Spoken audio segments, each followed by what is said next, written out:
বন্ধুরা, তোমাদের YouTube channel GK ম্যানেতে তোমাদের স্বাগত।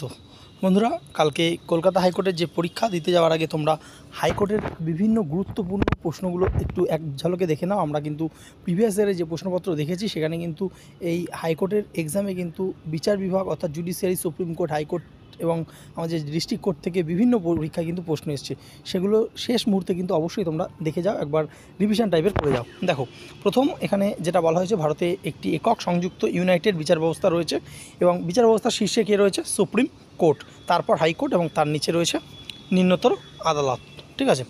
আচ্ছা, নেক্সট আমরা দেখব যে সুপ্রিম কোর্ট কত পার্টে রয়েছে। যদি পরীক্ষা প্রশ্ন আসে সেটা হচ্ছে 5 নম্বর পার্টে রয়েছে এবং 124 থেকে 147 নম্বর ধারার মধ্যেই সুপ্রিম কোর্টের বিষয়গুলো আলোচিত রয়েছে এবং ভারতীয় বিচার ব্যবস্থার শীর্ষে রয়েছে এটি। এবং এই প্রশ্নটা কিন্তু বহু পরীক্ষা এসেছে যে কবে সুপ্রিম কোর্টের, ভারতবর্ষের যে সুপ্রিম কোর্টের উদ্বোধন হয়েছিল কবে? 1950 সালে 28শে জানুয়ারি। ঠিক আছে। 1 নম্বর মক টেস্ট অ্যাপ, যেখানে তোমরা 700+ এক্সামের এক জায়গায় কিন্তু মক টেস্ট দিতে পারবে এবং প্রচুর ক্যান্ডিডেট সেখানে এনরোলমেন্ট করা আছে, তাদের সঙ্গে কিন্তু কম্পিটিশনও করতে পারবে। এখানে তোমরা কিন্তু আরআরবি যে এনটিপিসি পরীক্ষা হবে, এনটিপিসি গ্রুপ ডি প্রত্যেকটা পরীক্ষা কিন্তু মক টেস্ট পেয়ে যাবে। এখানে তোমরা দেখতে পাচ্ছ 2024-এর মক টেস্টও কিন্তু রয়েছে, যেখানে 1020টা টেস্ট রয়েছে। সেখানে মক টেস্ট শুধু চ্যাপ্টার ওয়াইজ রয়েছে, সেকশনাল রয়েছে, full mock test, chapter wise, sectional, full mock test, mains, prelim সব মিলিয়ে কিন্তু মক টেস্ট এখানে কিন্তু তোমরা পেয়ে যাবে। শুধু আরআরবি এনটিপিসি না, আরআরবি রেলের গ্রুপ ডি, রেলের যে কোনো পরীক্ষা, এসএসসি, পিএসসি যে কোনো পরীক্ষা, মিসলিনিয়াস, ক্লার্কশিপ প্রত্যেকটা পরীক্ষা কিন্তু এখানে তোমরা পেয়ে যাবে। তোমরা আকর্ষণীয় সুযোগ কিন্তু এই 28 থেকে 30 তারিখের মধ্যে, যেখানে তোমরা দেখেছিলে 699 টাকা, 449 টাকা যে টেক্সট বুকের ইয়ারলি পাস প্রো ছিল, সেটা কিন্তু এই মাত্র 3 দিনের জন্য কিন্তু এখানে তোমরা দেখতে পাচ্ছ 395 টাকায়। যারা 1 বছরের পুরো এই যে টেক্সট বুকের পাস প্রো নিতে চাও, অবশ্যই তোমরা নিচে লিঙ্ক থেকে যাও। এটা কিন্তু ভ্যালিড কিন্তু 30শে সেপ্টেম্বর পর্যন্ত কিন্তু রয়েছে। আচ্ছা, এখানে দেখতে পাচ্ছ যে প্রাথমিকভাবে সুপ্রিম কোর্টের যে সদস্য সংখ্যা ছিল তখন কিন্তু আটজন কিন্তু ছিল কি টোটাল যে বিচারক, তার মধ্যে একজন শীর্ষ বিচারক এবং 7জন বিচারক ছিলেন। ঠিক আছে। একজন হচ্ছে চিফ জাস্টিস এবং 7জন যে জাজেস ছিল। এটা কিন্তু আগে ছিল। ঠিক আছে। তো এবং সুপ্রিম কোর্টের সংশোধনী আইন 2018 যে বলবৎকরণের পর সুপ্রিম কোর্টের বিচারক সংখ্যা কিন্তু 26 থেকে বেড়ে 31 হয়েছিল এবং বর্তমানে এই স্ট্রেন্থটা রয়েছে হচ্ছে 34। ঠিক আছে। তো এটা 34, এটা কিন্তু সুপ্রিম কোর্টের যে চিফ জাস্টিসকে মিলিয়ে 34 স্ট্রেন্থ তার রয়েছে। ঠিক আছে। তো আচ্ছা, নেক্সট যে যদি বলে বিচারকের যে যোগ্যতা, তার মধ্যে এখান থেকে যেই প্রশ্নটা আসে, যে এই প্রশ্নটা কিন্তু বহুবার আগেরবারও এসেছিলো, যে হাইকোর্টের বিচারপতি হিসেবে অন্তত তাকে 5 বছর কাজ করতে হবে, অথবা হাইকোর্টের অ্যাডভোকেট হিসেবে অন্তত 10 বছরের কাজ করতে হবে, অথবা রাষ্ট্রপতির মতে একজন বিশিষ্ট আইনজ্ঞ হতে হবে। আচ্ছা, আদালতে প্র্যাকটিস করছেন না এমন ব্যক্তি কিন্তু আজ পর্যন্ত সুপ্রিম কোর্টের বিচারক হিসেবে নিযুক্ত হননি, স্বাভাবিকভাবেই তাই। ঠিক আছে। তো আচ্ছা, এখানে তোমরা দেখতে পাচ্ছ যে বিচারকদের যোগ্যতা বয়সের যে নিম্ন সীমা, এটা সংবিধানে প্রদত্ত হয়নি। তো শীর্ষ বিচারপতির যে বেতন বর্তমানে রয়েছে 2.8 লাখ এবং বিচারপতিদের বেতন রয়েছে 2.5 লাখ। ঠিক আছে। আচ্ছা, সুপ্রিম কোর্টের গুরুত্ব, তো শীর্ষ এটা কী গুরুত্ব দেখো, এটা কিন্তু বিভিন্ন রকমভাবে অপশন হিসেবে আসে পরীক্ষায়। তো প্রথমটা জেনে রাখো, যেটা শীর্ষ আইনি আদালত, সংবিধানের চূড়ান্ত ব্যাখ্যাকারী প্রদানকারী, এটা দিয়ে বহুবার প্রশ্ন এসছে। তো সংবিধানের চূড়ান্ত ব্যাখ্যাকারীকে 4টে অপশন থাকে: প্রেসিডেন্ট, প্রধানমন্ত্রী, রাষ্ট্রপতি এবং সুপ্রিম কোর্ট। তো অবশ্যই এটা কিন্তু সুপ্রিম কোর্ট। ঠিক আছে। তো আচ্ছা, নেক্সট দেখতে পাচ্ছ যে পার্লামেন্টে পাশ হওয়া কোনো আইনের বৈধতা বিচারের চূড়ান্ত কর্তৃপক্ষ হচ্ছে সুপ্রিম কোর্ট। নেক্সট, মৌলিক অধিকারের রক্ষাকর্তা কিন্তু আমাদের সুপ্রিম কোর্ট। সর্বোচ্চ আপিল আদালতও সুপ্রিম কোর্ট। কেন্দ্র এবং রাজ্য বা বিভিন্ন রাজ্যগুলির মধ্যে যখন বিবাদ হয়, সেটা নিষ্পত্তি করার অধিকার কিন্তু সুপ্রিম কোর্টেরই আছে। সুপ্রিম কোর্ট সংবিধানের ভারসাম্য বজায় রাখে এবং সংবিধান রক্ষার্থে বিচার বিভাগীয় পর্যালোচনা নামক হাতিয়ারটি সুপ্রিম কোর্ট প্রয়োগ করে থাকে। ঠিক আছে। আচ্ছা, এবার যেটা দেখো, যে বিচারকদের যে নিযুক্তি, তো সংবিধানের 124 নম্বর ধারা এবং এটা সাব আর্টিকেল 2, ভারতের রাষ্ট্রপতি প্রত্যেক বিচারকদের নিয়োগ করেন। তো কে নিয়োগ করেন? ভারতের রাষ্ট্রপতি। এবং 65 বছর বয়স পর্যন্ত তারা নিজ পদে বিভিন্ন ভাগে কিন্তু আসীন থাকেন। 65 বছর পর্যন্ত কিন্তু সুপ্রিম কোর্টের যে বিচারপতিরা নিজেদের পদে আসীন থাকেন। আচ্ছা, বিচারকদের অপসারণকে একবার চ্যালেঞ্জ করা হয়েছিল, সেটা কত সালে? 1980 এসপি গুপ্তা কেসে। ঠিক আছে। এবার দেখব বিচারকদের অপসারণ। তো 124(4) নম্বর উপধারা অনুযায়ী বিচারকদের আসনচ্যুত করা যাবে রাষ্ট্রপতির ধারা রেজুলেশনের ওপর ভিত্তি করে, যেটা পার্লামেন্ট দ্বারা পাস হবে। ঠিক আছে। নেক্সট 124-এর 5 নম্বর ধারা অনুযায়ী দেখতে পাচ্ছ বিচারকদের অসৎ আচরণ বা অসামর্থ্য প্রমাণ করার পদ্ধতি দর্শানোর জন্য পার্লামেন্টে আইন প্রণয়ন করতে পারে। পার্লামেন্ট কিন্তু এটা রয়েছে, পার্লামেন্টের ক্ষমতা। নেক্সট জাজেস এনকোয়ারি অ্যাক্ট 1968 দ্বারা বিচারকদের অপসারণের বিষয়টি নিয়ন্ত্রিত হয়। এখনও পর্যন্ত কিন্তু কোনো বিচারককে অপসারিত করা হয়নি, এটাও কিন্তু একটা গুরুত্বপূর্ণ বিষয়। আচ্ছা, নেক্সট দেখতে পাচ্ছ সুপ্রিম কোর্টের আসন। তো 130 নম্বর ধারায় দিল্লিকে সুপ্রিম কোর্টের সিটের স্বীকৃতি দেওয়া হয়েছে। এছাড়াও সংবিধানে অন্য যে কোনো স্থানকে এই স্বীকৃতি দেওয়ার ক্ষমতা শীর্ষ বিচারপতিকে দেওয়া রয়েছে। এটা দিয়েও কিন্তু প্রশ্ন এসছে যে অন্য জায়গায় যদি সিট বসতে যায় তো কাকে ক্ষমতাটা দেওয়া হয়েছে, সেটা হচ্ছে শীর্ষ বিচারপতিকে কিন্তু দেওয়া হয়েছে। ঠিক আছে? তো আচ্ছা, আদালতের যে অবমাননা, কন্টেম্প্ট অফ কোর্ট, তো এখানে তোমরা দেখতে পাচ্ছ যে ধরনের কাজগুলি আদালতের সাধারণ বিচার বিভাগীয় কার্যাবলীর পরিচালনায় বাধা দেয় বা বাধা দেওয়ার চেষ্টা করে, সেই কাজগুলিকে আদালতের অবমাননা বলে গৃহীত হয়। 129 নম্বর ধারা অনুযায়ী সুপ্রিম কোর্ট এবং 125 নম্বর ধারা অনুযায়ী হাইকোর্ট নিজের বা অধস্তন আদালতের অবমাননার জন্য শাস্তি প্রদান করতে পারে। ধারাগুলো কিন্তু মাথায় রাখবে। ঠিক আছে? নেক্সট সুপ্রিম কোর্টের যে এখতিয়ার, তো সুপ্রিম কোর্টের বিভিন্ন রকম এখতিয়ার আছে দেখতে পাচ্ছ। মূল এলাকা, যেটাকে অরিজিনাল জুডিসডিকশন বলা হয়, লেখ জারি করার ক্ষমতা যে রিট জুডিডিকশন, অ্যাপিল এলাকাভুক্ত অ্যাপিলেট জুডিডিকশন, পরামর্শ দানের এলাকা অ্যাডভাইসারি জুডিডিকশন, পুনর্বিবেচনার এলাকা রিভাইসারি জুডিডিকশন এবং বিচার বিভাগীয় পর্যালোচনার ক্ষমতা সেটা হচ্ছে পাওয়ার অফ জুডিডিকশন। এইগুলো থেকে কিন্তু প্রশ্ন আসে। তো কোন কোন ক্ষমতা রয়েছে এটা কিন্তু জেনে নেব। ঠিক আছে? আচ্ছা, নেক্সট প্রথম আমরা যেটা দেখব যে এখান থেকে একবার প্রশ্ন এসেছিলো যে অরিজিনাল জুডিডিকশনের মধ্যে কি পড়ছে, সেটা হচ্ছে দেখো যে কেন্দ্র বা এক বা একাধিক রাজ্য সরকারের মধ্যে যখন ঝামেলা বাঁধে তখন যেটা সুপ্রিম কোর্ট নিষ্পত্তি করে এটা কিন্তু অরিজিনাল জুডিডিকশনের মধ্যে পড়ছে। কেন্দ্র সরকার বা একাধিক রাজ্য সরকারের সঙ্গে বা এক বা একাধিক রাজ্যের সঙ্গে বিরোধ বাঁধলে এটা করে থাকে। দুই বা ততোধিক রাজ্যের মধ্যে বিভিন্ন রকম সময় তোমরা দেখেছো যাও কাবেরী জলবন্টন নীতি, কাবেরী নদীকে নিয়ে যে ঝামেলা হচ্ছে, গোদাবরীকে নিয়ে ঝামেলা হচ্ছে, বিভিন্ন রাজ্য সরকারের মধ্যে যে ঝামেলাগুলো বাঁধলে এটা কিন্তু আমাদের সুপ্রিম কোর্টই করে থাকে এবং এটা কিন্তু মূল এলাকার মধ্যে পড়ছে। নেক্সট দেখতে পাচ্ছ যে লেখ জারির ক্ষমতা। তো তোমরা জানো যে রিটস রয়েছে সংবিধানে, সেটা 32 নম্বর ধারা অনুযায়ী সুপ্রিম কোর্ট এবং 226 নম্বর ধারা অনুযায়ী হাইকোর্ট এই লেখ জারি করতে পারে। এটা কিন্তু ভেরি ভেরি ইম্পর্টেন্ট ধারাগুলো। 32 নম্বরে জারি করে হচ্ছে সুপ্রিম কোর্ট এবং 226 নম্বর ধারা অনুযায়ী হাইকোর্ট করতে পারে। ঠিক আছে? তো নেক্সট দেখতে পাচ্ছ শুধুমাত্র মৌলিক অধিকারগুলো কার্যকর করার জন্য সুপ্রিম কোর্ট এই লেখ জারি করতে পারে।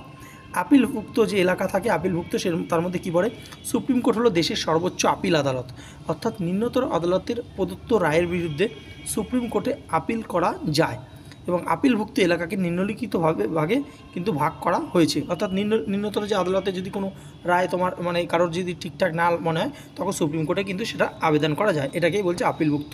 তো আপিলভুক্ত দেখতে পাচ্ছ সংবিধানের ব্যাখ্যা সংক্রান্ত আপিল যদি করতে চাও সেটা হচ্ছে 32 নম্বর ধারা, দেওয়ানির আপিল 133 নম্বর ধারা, ফৌজদারি আপিল 134 নম্বর ধারা এবং বিশেষ অনুমতির মাধ্যমে আপিল সেটা হচ্ছে 136 নম্বর ধারা। আচ্ছা, নেক্সট দেখব পরামর্শ দানের যে এলাকা, সেটা 143 নম্বর, এটা ভিভিআই বহু পরীক্ষা এসেছে। 143 নম্বর ধারা অনুযায়ী রাষ্ট্রপতি কিন্তু সুপ্রিম কোর্টের মতামত চাইতে পারেন। রাষ্ট্রপতি সুপ্রিম কোর্টের মতামত চাইতে পারেন কত নম্বর ধারা? 143 নম্বর ধারায়, মাথায় রাখবে। ঠিক আছে? নেক্সট দেখতে পাচ্ছ পুনর্বিবেচনা এলাকা, এটা হচ্ছে সুপ্রিম কোর্টের বিভিন্ন মামলায় নিজের দেওয়া যে কোনো রায় বা আদেশ পুনর্বিবেচনা করতে পারে। এর মাধ্যমে রায়দানকালে অতীতের ত্রুটি সংশোধন করা হয়। অর্থাৎ কোনো একটা রায় এখন দেওয়া রয়েছে কিন্তু ইন ফিউচার দেখা গেলো যে এর মধ্যেও কিন্তু কিছু ত্রুটি রয়েছে, তো সেগুলো কিন্তু সুপ্রিম কোর্ট যে রিভাইজ করতে পারে। তো সুপ্রিম কোর্ট শীর্ষ হলেও অভ্রান্ত নয়, অর্থাৎ supreme court is a supreme but not infallible, অর্থাৎ সুপ্রিম কোর্ট সর্বোচ্চ আদালত কিন্তু তারও কিন্তু ভুল হয়, এটাই সেখানে বলা হয়েছে। নেক্সট দেখতে পাচ্ছ বিচার বিভাগীয় পর্যালোচনা, তার মধ্যে কী কী পড়ে দেখো। এই ক্ষমতা বলে কেন্দ্র বা কোনো রাজ্য সরকারের প্রণীত যে কোনো আইন বা শাসনতান্ত্রিক নির্দেশের সাংবিধানিক বৈধতা সুপ্রিম কোর্ট বিচার করতে পারে। অর্থাৎ কেন্দ্র সরকার পার্লামেন্টে কোনো আইন প্রণয়ন করলে কিংবা রাজ্য সরকার তাদের পার্লামেন্টে কোনো তাদের যে বিধানসভায় কোনো আইন প্রণয়ন করলে সেই আইনটা সংবিধান অনুসারে ঠিকঠাক চলছে কিনা বা সংবিধান অনুসারে তার বৈধতা আছে কিনা সেটাও কিন্তু সুপ্রিম কোর্ট বিচার করে এবং এটাই হচ্ছে বিচার বিভাগীয় পর্যালোচনা বলছে। তো জুডিশিয়াল রিভিউ কথাটি সংবিধানে উল্লেখিত না হলেও বিভিন্ন ধারাতে প্রচ্ছন্নভাবে সুপ্রিম কোর্টের ওপর বিচার বিভাগীয় পর্যালোচনা ক্ষমতা দেওয়া হয়েছে। ঠিক আছে? আচ্ছা, নেক্সট আমরা দেখব যে যুক্তরাষ্ট্রীয় কাঠামো বজায় রাখার জন্য কিন্তু সুপ্রিম কোর্ট কাজ করে থাকে। ঠিক, নেক্সট দেখতে পাচ্ছ যে নাগরিকদের মৌলিক অধিকার রক্ষার জন্য। তো বিভিন্ন কেস আছে জুডিশিয়াল রিভিউ প্রভাবিত হয়েছে, সেটা কি গোলকনাথ কেস, এই তারিখটা মানে যে ডেটটা মাথায় রাখবে 1967, ব্যাংক জাতীয়করণ কেস 1970, পিভি পার্স বর্জনের কেস 1971 এবং কেশবানন্দ ভারতী ভিভিআই কত সালে 1973। বহুবার কিন্তু পরীক্ষায় এই সালটা এসছে। আচ্ছা নেক্সট দেখতে পাচ্ছ যে অন্যান্য ক্ষমতা কি রয়েছে, রাষ্ট্রপতি এবং উপরাষ্ট্রপতি নির্বাচন সংক্রান্ত যদি বিরোধ দেখা দেয় সেই ক্ষেত্রে নিষ্পত্তি কিন্তু সুপ্রিম কোর্ট করে থাকে। এখান থেকেও কিন্তু প্রশ্ন এসছে 2-3 বার। সুপ্রিম কোর্টের নির্দেশে সকল আদালতে মান্য। সুপ্রিম কোর্ট যদি কোনো নির্দেশ দেয় সেটা সকল আদালতে কিন্তু মান্য 141 নম্বর ধারা অনুযায়ী। নেক্সট সুপ্রিম কোর্ট সংবিধানের চূড়ান্ত ব্যাখ্যাকারী, এটা তো বললাম যে এটা কিন্তু বহুবার পরীক্ষায় এসেছে। আচ্ছা নেক্সট আমরা দেখব হাইকোর্ট। তো হাইকোর্টের যে ধারাগুলো 214 থেকে 231 নম্বর ধারা অনুযায়ী হাইকোর্টের বিষয় রয়েছে এবং সংবিধানের প্রতিটি অঙ্গরাজ্যে একটি করে হাইকোর্ট স্থাপনের কথা বলা হয়েছে 214 নম্বর ধারা অনুযায়ী। যদিও সপ্তম সংবিধান সংশোধনী যেটা 1956 সালে হয়েছিল পার্লামেন্টকে একাধিক রাজ্য বা কেন্দ্রশাসিত অঞ্চলের জন্য একটি হাইকোর্ট স্থাপনের ক্ষমতা দেওয়া রয়েছে, ঠিক আছে। তো অর্থাৎ কি যে কোনো একটা হাইকোর্ট এক বা একাধিক রাজ্যের কিন্তু মামলা নিষ্পত্তি করতে পারবে, ঠিক আছে। তো বর্তমানে এটাও কিন্তু ভিভিআই, বর্তমানে কটা হাইকোর্ট রয়েছে সেটা হচ্ছে বর্তমানে কিন্তু 25টা হাইকোর্ট রয়েছে এবং তেলেঙ্গানা হাইকোর্ট হচ্ছে 25তম হাইকোর্ট, ঠিক আছে। আচ্ছা নেক্সট আমরা দেখব যে সংবিধানের যে হাইকোর্টের বিচারপতির সংখ্যা নিয়ে নির্দিষ্ট কিছু বলা নেই। যেরকম আমরা দেখলাম যে সুপ্রিম কোর্টে কিন্তু বলা ছিল, কিন্তু হাইকোর্টে কিছু বলা নেই। কাজের পরিমাণের উপর নির্ভর করে রাষ্ট্রপতি এই সংখ্যাটা স্থির করতে পারেন। কে করতে পারেন? রাষ্ট্রপতি। প্রতিটি হাইকোর্টের একজন শীর্ষ বিচারপতি কিন্তু রয়েছেন। আচ্ছা নিয়োগ, শীর্ষ বিচারপতির নিয়োগ কিন্তু করেন কে? রাষ্ট্রপতি। এটা কিন্তু ভিভিআই মাথা রাখবে যে হাইকোর্টের যে শীর্ষ বিচারপতি থাকবে তার নিয়োগ করবে রাষ্ট্রপতি এবং সুপ্রিম কোর্টের শীর্ষ বিচারপতি এবং সংশ্লিষ্ট রাজ্যের বা রাজ্যসমূহের রাজ্যপাল বা রাজ্যপালদের সঙ্গে আলোচনা করে হাইকোর্টের শীর্ষ বিচারপতিকে নিয়োগ করে থাকেন, ঠিক আছে। আচ্ছা নেক্সট আমরা দেখব অন্যান্য বিচারপতিদের নিয়োগ। তো অন্যান্য বিচারপতিদের নিয়োগ এক্ষেত্রে হাইকোর্টের শীর্ষ বিচারপতির সাথে পরামর্শ করা হয়, অর্থাৎ হাইকোর্টের যখন অন্যান্য বিচারপতি নিয়োগ হবে সেক্ষেত্রে কিন্তু শীর্ষ বিচারপতি হাইকোর্টের যিনি শীর্ষ বিচারপতি থাকবে তার সঙ্গে পরামর্শ নেওয়া হয়। যোগ্যতা কী আছে? অবশ্যই ভারতের নাগরিক হতে হবে এবং এই যোগ্যতাগুলো কিন্তু মাথায় রাখবে যে কোনো অঞ্চলে বিচার বিভাগীয় অফিসে 10 বছর থাকতে হবে, যে কোনো হাইকোর্টে অন্তত 10 বছর টানা অ্যাডভোকেট হিসেবে কাজ করতে হবে। এক্ষেত্রে হাইকোর্টের বিচারপতিদের কোনো নিম্নতম বয়স সীমা কিন্তু উল্লেখ করেনি, নিম্নতম যে এত বয়স হতে হবে এটা কিন্তু লেখা নেই, কিন্তু ম্যাক্সিমাম কিন্তু দেওয়া রয়েছে যে 62 বছর বয়স পর্যন্ত কিন্তু পদে আসীন থাকা যাবে। পদত্যাগপত্রে রাষ্ট্রপতিকে উদ্দেশ্য করা হয় এবং পার্লামেন্টের সুপারিশে বিচারপতিদের অপসারণ কিন্তু করা যেতে পারে। এটাও কিন্তু পরীক্ষা একবার প্রশ্ন এসেছিল, কার সুপারিশে বিচারপতিদের অপসারণ করা যেত? সেটা হচ্ছে পার্লামেন্টের। সুপ্রিম কোর্ট বা অন্য কোনো হাইকোর্টের বিচারক হিসেবে নিযুক্ত হলে বর্তমান পদটি কিন্তু খালি হয়ে যায়, ঠিক আছে। তো এটা মাথায় রাখবে। আচ্ছা এই যে নোটসটা এটা কিন্তু আমাদের জিকে ম্যানিয়ার যে বিভিন্ন যে নোটসগুলো রয়েছে তারই একটা, তোমরা যদি এই নোটসটা সংগ্রহ করতে চাও নিচে কিন্তু নম্বর দেওয়া রয়েছে, সেই নম্বরে গিয়ে তোমরা জানাতে পারো। দেখো অপসারণ কী বলছে, সুপ্রিম কোর্টের বিচারকদের মতোই একই প্রক্রিয়া হাইকোর্টের বিচারকদের পদচ্যুত করা যায়। অর্থাৎ কি সুপ্রিম কোর্টে যেমন করে বিচারকদের পদচ্যুত হচ্ছিল ঠিক সেরকমভাবে এদেরও করা যায়। বেতন কী আছে? শীর্ষ বিচারপতির যে বেতন সেটা হচ্ছে 2.5 লাখ এবং অন্যান্য বিচারপতিদের বেতন 2.25 লাখ টাকা কিন্তু বেতন। আচ্ছা নিরপেক্ষতার সুযোগ, এটা বলছে কি একজন হাইকোর্টের বিচারপতি অবসর গ্রহণের পর শুধুমাত্র সুপ্রিম কোর্টে বিচারপতি হিসেবে এবং অন্য কোনো আদালতে বিচারপতির কাজ ছাড়া অন্যান্য কাজে নিযুক্ত থাকতে পারেন। বুঝতে পারছো? নেক্সট হাইকোর্টের বিচারপতিদের বেতন ভাতা ইত্যাদি রাজ্যের কনসলিডেটেড তহবিল থেকে দেওয়া হলেও তাদের পেনশন কিন্তু ভারতের কনসলিডেটেড তহবিল থেকে দেওয়া হয়। এটাও কিন্তু একবার এসএসসিতে এসেছিল যে হাইকোর্টের বিচারপতিদের বেতন ভাতা যখন থাকে, তারা যখন পোস্টিং থাকে তখন কিন্তু তাদের রাজ্যের কনসলিডেটেড থেকে দেওয়া হয়, কিন্তু যখনই তারা রিটায়ার হয়ে যায় তাদের কিন্তু পেনশনটা তখন ভারতের কনসলিডেটেড তহবিল থেকে যায়। আচ্ছা অ্যাক্টিং বিচারপতি এবং অতিরিক্ত বিচারপতি সাময়িকভাবে শূন্যপদ পূরণ করে থাকেন কি অ্যাক্টিং বিচারপতি, জমে থাকা কার্যাবলীগুলো সম্পূর্ণ করার জন্য অতিরিক্ত বিচারপতি নিযুক্ত করা হয়ে থাকে স্বাভাবিকভাবেই। আচ্ছা নেক্সট দেখতে পাচ্ছ সঠিক যোগ্যতা সম্পন্ন ব্যক্তিদের রাষ্ট্রপতি অতিরিক্ত বিচারপতি হিসেবে নিয়োগ করতে পারেন সর্বাধিক কত বছর? 2 বছরের জন্য। আচ্ছা হাইকোর্টের যে জুরিডিকশনের মধ্যে কী কী পড়ে দেখতে পাচ্ছ। বর্তমানে হাইকোর্টের যে কাজের এখতিয়ার হলো মূল এলাকাভুক্ত যে এখতিয়ার সেটা হচ্ছে কোনো নিম্নতর আদালত এই কেস নিতে পারবে না। লেখ জারি করার ক্ষমতা 226 নম্বর আর্টিকেল ভিভিআই। আপিলভুক্ত এলাকা রয়েছে পরামর্শদানের এলাকা, নথি রেকর্ডের এলাকা এবং বিচার বিভাগীয় পর্যবেক্ষণের ক্ষমতা। হাইকোর্টের লেখ জারি করার ক্ষমতা সুপ্রিম কোর্টের চেয়ে অনেক বেশি ব্যাপক, এটা কিন্তু মাথায় রাখবে। হাইকোর্টের ক্ষমতা কিন্তু সুপ্রিম কোর্টের চেয়েও বেশি রয়েছে এই ক্ষেত্রে। লেখজারির ক্ষেত্রে। আচ্ছা, নেক্সট দেখতে পাচ্ছ বিচারপতিদের বদলিকরণ, সেটা হচ্ছে 222 নম্বর ধারা অনুযায়ী রাষ্ট্রপতি হাইকোর্টের বিচারপতিদের বদলি করতে পারেন। 1993 সাল পর্যন্ত এই বদলির কাজটি রাষ্ট্রপতি নিজের ইচ্ছা অনুযায়ী করতেন এবং শীর্ষ বিচারপতি সুপ্রিম কোর্ট পরামর্শ গ্রহণ বাধ্যতামূলক ছিল না। কিন্তু 1993 যে একটা রায় দেওয়া হয়েছিল সেখানে শীর্ষ বিচারপতির সিদ্ধান্তই চূড়ান্ত এবং শুধুমাত্র শীর্ষ বিচারপতি বদলিকরণের কার্য কিন্তু করতে পারবে। এটা কিন্তু একটা খুব ভালো ডিসিশন নেওয়া হয়েছিল, ঠিক আছে তো। আচ্ছা, হাইকোর্ট থেকে হাইকোর্টের বিচারপতিদের বদলির যে শীর্ষ বিচারপতির সম্মতি সহকারে হয়। এইবার আমরা দেখব যে বিভিন্ন যে আদালতগুলো রয়েছে তাদের যে আসন এক্সট্রা, যে তাদের যে আসনগুলো কোথায় বসে, এখান থেকে কিন্তু পরীক্ষায় বহুবার প্রশ্ন এসেছে। দেখো, প্রথম যেটা দেখবো যে এলাহাবাদ যে হাইকোর্ট, এটা উত্তরপ্রদেশে রয়েছে এবং এর আসন কোথায় বসে? প্রয়াগরাজ। মাদ্রাজের এটা বিচার ব্যবস্থা তামিলনাড়ু এবং পুডুচেরি, সেটা হচ্ছে চেন্নাইতে বসে। নেক্সট ছত্তিশগড়ের হচ্ছে বিলাসপুর, দিল্লিতে নিউ দিল্লি, গুয়াহাটি হচ্ছে গুয়াহাটিতে, গুজরাট বসে আহমেদাবাদে, অন্ধ্রপ্রদেশেরটা হচ্ছে অমরাবতী যেটা 2019 সালে 1 জানুয়ারি হয়েছিল, হিমাচল প্রদেশেরটা সিমলায়, জম্মু কাশ্মীর হচ্ছে শ্রীনগর এবং জম্মু, ঝাড়খণ্ডের হচ্ছে রাঁচিতে, কর্ণাটক বেঙ্গালুরু, কেরালা হচ্ছে কোচি, কলকাতার কিন্তু কলকাতা। আচ্ছা, কলকাতার জুরিডিকশনের মধ্যে কিন্তু আন্দামানের যে ইয়েটাও কিন্তু কলকাতা হাইকোর্টের মধ্যে পড়ে, ঠিক আছে তো। মধ্যপ্রদেশের জবলপুর, মণিপুরের ইম্ফল, মেঘালয়ের শিলং, মুম্বাই। আচ্ছা, নেক্সট হচ্ছে উড়িষ্যার কটকে, পাটনার পাটনা, পাঞ্জাব ও হরিয়ানা হাইকোর্টের চণ্ডীগড়ে, সিকিমের গ্যাংটক, রাজস্থানের যোধপুর, ত্রিপুরার আগরতলা, উত্তরাখণ্ডের নৈনিতাল এবং তেলেঙ্গানা হচ্ছে হায়দ্রাবাদে বসে। আচ্ছা, একটি মাত্র হাইকোর্ট সম্মিলিত রাজ্যসমূহ দেখতে পাচ্ছ এখানে, অরুণাচল প্রদেশ, মিজোরাম, নাগাল্যান্ড, আসাম, এরা হচ্ছে গুয়াহাটি হাইকোর্টের মধ্যে পড়ছে। গোয়া, মহারাষ্ট্র, দাদরা, নগর হাভেলি, দমন দিউ এগুলো বোম্বে হাইকোর্টের মধ্যে। পাঞ্জাব, হরিয়ানা ও চণ্ডীগড় পাঞ্জাব হরিয়ানা হাইকোর্টের মধ্যে পড়ছে। আচ্ছা, আন্দামান নিকোবর যেটা বলছিলাম এবং পশ্চিমবঙ্গ কলকাতা হাইকোর্টের মধ্যে, পুদুচেরি তামিলনাড়ু মাদ্রাস হাইকোর্টের মধ্যে, লাক্ষাদ্বীপ ও কেরালা হাইকোর্টের মধ্যে। দিল্লি হাইকোর্ট দিল্লি হাইকোর্ট হলো একমাত্র একটি কেন্দ্রশাসিত অঞ্চলের হাইকোর্ট, ঠিক আছে তো। অর্থাৎ একখানা কেন্দ্রশাসিত অঞ্চলের হাইকোর্ট হচ্ছে দিল্লি হাইকোর্ট। এবার একটা ভাগটা দেখে নাও। দেখো, হাইকোর্টের পরে যেটা হচ্ছে কি রয়েছে, জেলা এবং দায়রা আদালত। এটার দুভাগে রয়েছে, একটা হচ্ছে দেওয়ানি অংশ আর একটা হচ্ছে ফৌজদারি অংশ। দেওয়ানি অংশের মধ্যে অধস্থান বিচারপতির আদালত কোর্ট, আর ফৌজদারির মধ্যে হচ্ছে চিহ্ন জুডিশিয়াল ম্যাজিস্ট্রেট। আর অধস্থান বিচারপতির যে কোর্টের মধ্যে পড়ছে মুন্সিফ কোর্ট, আর চিহ্ন জুডিশিয়াল ম্যাজিস্ট্রেটের মধ্যে হচ্ছে জুডিশিয়াল ম্যাজিস্ট্রেট কোর্ট। তো এখানে তোমরা বুঝতে পারবে যে জেলার যে বিচারপতি থাকে তিনি কিন্তু জেলার শীর্ষ বিচার বিভাগীয় কর্তৃপক্ষ।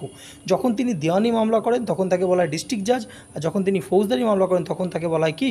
সেশন জাজ। তো বুঝতেই পারছো কখন বলা হচ্ছে, যখন তিনি ফৌজদারি করছে তখন সেশন জাজ, আর যখন দেওয়ানি করছে তখন বলছে ডিস্ট্রিক্ট জাজ, ঠিক আছে তো। আচ্ছা, জেলার বিচারপতি বিচার বিভাগীয় ও প্রশাসনিক দু রকমের ক্ষমতা রয়েছে। তার যে সিদ্ধান্ত তার বিরুদ্ধে কিন্তু হাইকোর্টে আপিল করতে হয়।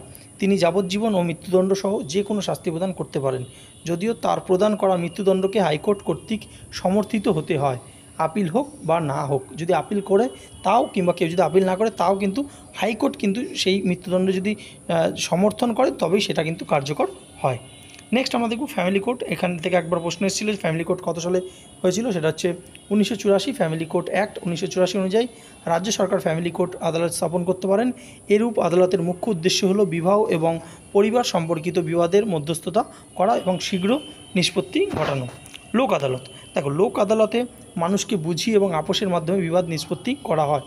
লোক আদালতে সভাপতি কোনো বর্তমান বা অবসরপ্রাপ্ত বিচার বিভাগীয় অফিসার হন, আরও দুজন সদস্য থাকেন, এরা একজন উকিল থাকেন আর একজন সমাজকর্মী হন।